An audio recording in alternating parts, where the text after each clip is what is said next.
അയ്യോ വർക്കൗട്ടായത് കൊള്ളാം. നമ്മൾ പ്രത്യേകിച്ചും അറിയാം, നമ്മൾ 9 വർഷം 10 വർഷം ഒരുമിച്ച് അഭിനയിക്കുകയെന്ന് പറയുന്നത് നിഷയുടെ വേറെ സിനിമകൾ ഞാൻ കണ്ടിട്ടുണ്ട്. പക്ഷെ വളരെ വ്യത്യസ്തമായ അപ്പം ഇങ്ങനെ ഒരു ക്യാരക്ടർ കിട്ടുക എന്ന് പറയുന്നത് വലിയൊരു ഭാഗ്യമാണ്. കാരണം ഇതൊരു മിഡിൽ ഏജും പിന്നെ അത് കഴിഞ്ഞിട്ടൊരു അങ്ങനെ ഒരു ട്രാൻസ്ഫർമേഷൻ വരുന്ന ഓൾഡ് ഏജൊക്കെയാണ്. വളരെ സത്യമായിട്ട് ചെയ്യുന്നത്, അതായത് മൈന്യൂട്ട് സംഭവങ്ങൾ പോലും കറക്റ്റ് ഡീറ്റെയിൽ ആയിട്ട് ചെയ്യുന്ന പക്ഷെ മാത്രമല്ല പോളിറ്റിക്സ് പ്രസാദ് ഒരുപാട് എല്ലാ ആക്ടേഴ്സും ആ കാലഘട്ടത്തിനനുസരിച്ച് നമ്മളിപ്പം സത്യം പറഞ്ഞാൽ നമ്മൾ ഒരു ആക്ട്രസൊക്കെ ആയതുകൊണ്ട് കൂടുതലും സിനിമ അല്ലെങ്കിൽ എങ്ങനെയാണ് അഭിനയം നമ്മൾ നോക്കുമല്ലോ. അങ്ങനെ അഭിനേതാവെന്നുള്ള കഴിഞ്ഞ ക്യാരക്ടർ ആയിട്ട് നമ്മളെല്ലാവരും അതിൻ്റെ ഒരു ലെവലിൽ സിനിമയ്ക്കൊപ്പം സഞ്ചരിക്കുന്നുള്ളതാണ്. നല്ല കഥ അന്നിന്ന് നമുക്കറിയാം എഴുത്തോല എന്നൊക്കെ പറയുന്നതൊന്നും ഞാൻ കണ്ടിട്ടില്ല. എന്നപ്പോൾ ഞാൻ മണ്ണിൽ എഴുതിയിട്ട് എന്നെ മണ്ണിൽ എഴുതിയിട്ടുണ്ട്. ആ കാലഘട്ടമൊക്കെ പോയി അത് വീണ്ടും കാണാനും അനുഭവിക്കാനും ഒക്കെ ഉള്ളൊരു അവസരം കൂടെയാണ്. അപ്പോൾ ഞാൻ പറഞ്ഞ നല്ല സിനിമ കണ്ട് ഇമോഷണലൊക്കെ ആവും, ഇപ്പോൾ കരയും. ഇപ്പൊ ചേട്ടന്റെ കണ്ണ് നിറഞ്ഞിരിക്കുന്നുണ്ട്. തീർച്ചയായിട്ടും കരഞ്ഞോ പടം കണ്ടിട്ട്?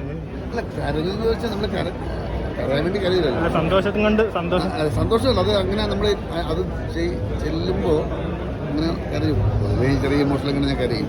പക്ഷെ ഇത് കുറച്ച് ഭയങ്കര രസമാണ്. അതിനുവേണ്ടി നമ്മൾ കരയാൻ വേണ്ടിയിട്ടല്ല, പക്ഷെ അറിയാൻ നമ്മൾ അവരെ കൂടെ സഞ്ചരിക്കുമ്പോൾ ആ കഥാപാത്രത്തിലൂടെ സഞ്ചരിക്കുമ്പോൾ നമുക്ക് വളരെ ഭംഗിയായിട്ട് ഇതിനവർ വളരെ എന്താ പറയേണ്ടതെന്ന് എനിക്കറിയില്ല, അത്രയ്ക്ക് നന്നായിട്ട് അഭിനയിച്ചു. പിന്നെ ഇതൊരു പ്രത്യേക കഥയാണ്, ഒരു കാലഘട്ടത്തിൻ്റെ കഥ. സ്കൂളുകൾ എങ്ങനെയുണ്ടായി, അത് എങ്ങനെ ഇവരെയൊക്കെ ബാധിച്ചു എന്ന് പറയുന്നൊരു കഥയാണ്. പിന്നെ നല്ലൊരു സോങ്, ആ പാട്ട് തീർച്ചയായിട്ടും കയറിയും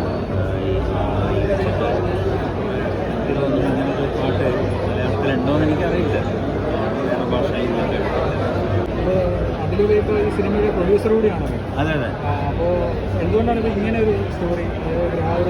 ഇല്ല, നമ്മൾ ഈ കഥ കേട്ടപ്പോൾ എനിക്ക് ഇഷ്ടപ്പെട്ടു. ഞങ്ങൾ വേറൊരു സിനിമ ചെയ്യാൻ വേണ്ടി ഇരിക്കുകയായിരുന്നു. കമേഴ്ഷ്യൽ ചെയ്തു, ഷൂട്ടിംഗ് ഇപ്പോൾ നടന്നുകൊണ്ടിരിക്കുകയാണ്. ഷൂട്ടിംഗ് എല്ലാം കഴിഞ്ഞു, പോസ്റ്റ് പ്രൊഡക്ഷൻ നടന്നുകൊണ്ടിരിക്കുകയാണ്. അപ്പോൾ പെട്ടെന്ന് ഇങ്ങനൊരു സബ്ജക്റ്റ് പറഞ്ഞപ്പോൾ നമ്മൾ പെട്ടെന്ന് ചെയ്യാം, നല്ലൊരു സ്റ്റോറിയാണ്. അപ്പോൾ അവാർഡ്സാണ് നമ്മൾ ഉദ്ദേശിച്ചത്. പിന്നെ പടം കണ്ടു കഴിഞ്ഞപ്പോൾ നമുക്ക് തോന്നിയത് റിലീസ് ചെയ്ത് നോക്കാം. അത്തരം സിനിമകളൊക്കെ ഇപ്പോൾ തിയേറ്ററിൽ രക്ഷപ്പെടുന്നുണ്ട്. പിന്നെ OTT ആയാലും ഒക്കെ എന്തെങ്കിലും എല്ലാവരും കരയുന്നുണ്ട്. അപ്പോൾ അതുകൊണ്ട് ആരോടൊന്നും ചോദിക്കാൻ പറ്റണില്ല, എല്ലാവരും കണ്ണു തുടച്ച് നിൽക്കുകയാണ്. അപ്പോൾ അതുകൊണ്ട് ഞാനിവരെല്ലാവരും മുഖത്ത് നോക്കിയാൽ ആകെ എന്താ ചോദിക്കേണ്ടതെന്നുള്ള നന്നായോ ഒന്നും ചോദിക്കാനും പറ്റണില്ല. അതുകൊണ്ട് നിങ്ങൾ പറയൂ ഇങ്ങനെ.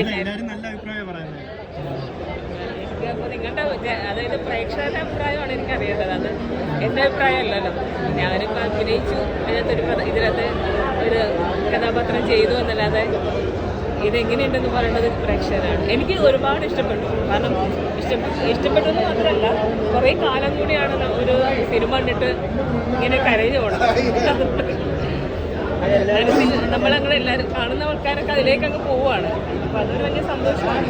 അങ്ങനെ ഒരു മൂവിയിൽ അഭിനയിക്കാൻ പറ്റുക, ഇങ്ങനെ ഒരു കഥാപാത്രം ചെയ്യാൻ പറ്റുക എന്നുള്ളത് എൻ്റെ അമ്മയും അച്ഛനും എൻ്റെ ഗുരുക്കന്മാരും ദൈവമൊക്കെ തന്നതാണ്, ഭാഗ്യമാണ്. എല്ലാവരോടും ചേച്ചിയുടെ മറ്റു വിശേഷങ്ങളൊക്കെ ഇനി എന്തൊക്കെയാണ്? വേറെ സിനിമകൾ മറ്റേ ഇപ്പോൾ ബിഗ് ബെൻ്റെ റിലീസ് നടക്കുന്നുണ്ട്. ഇപ്പോൾ ഇനിയിപ്പോൾ പാലും പഴവും BKP സാറിന് നീര ജാസ്മിൻ്റെ പടം അതിനി റിലീസാവാൻ കുമ്പളവും. ഇനി സിനിമ കാണാനുള്ള പ്രേക്ഷകരോട് എല്ലാവരും സിനിമ കാണണം കേട്ടോ.